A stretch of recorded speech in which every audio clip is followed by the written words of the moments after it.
வணக்கம். ஹோலி எம்எஸ் தொடக்கப் பள்ளியில் 5ஆம் வகுப்பு படிக்கிறேன். என் பெயர் கனிஷ்கா. இப்பொழுது நான் வீரமங்கை வேலுநாச்சியாரை பற்றி பேச போகிறேன். ஆங்கிலேயரை எதிர்த்து போராடிய முதல் தமிழ் பெண் வேலுநாச்சியார் ஆவார்.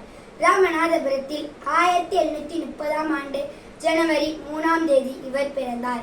தந்தையின் பெயர் செல்லமுத்து தேவர், தாயாரின் பெயர் சந்தந்தி முத்தத்தார்.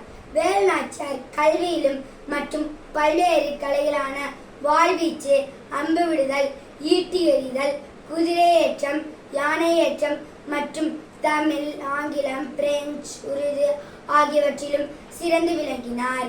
வேலுநாச்சியாரை ஒரு ஆண் மகன் போல இவரது தந்தை வளர்த்தார். வேலுநாச்சியாருக்கு 16 வயதில் முத்துவடிகநாதருடன் திருமணம் நடந்தது.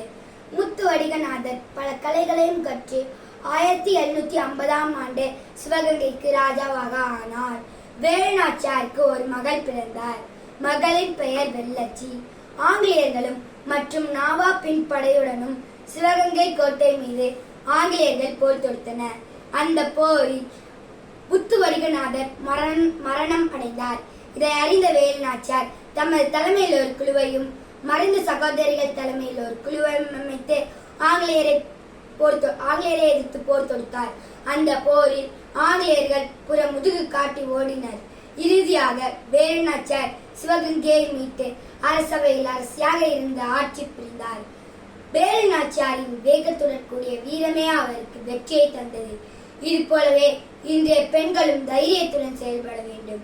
பெரும் போராட்டங்களை நடத்தி ஆங்கிலேயரை எதிர்த்து போராடிய முதல் தமிழ் பெண் வேலுநாச்சியார் 1796ஆம் ஆண்டு டிசம்பர் 25ஆம் தேதி இறந்தார். நன்றி, வணக்கம்.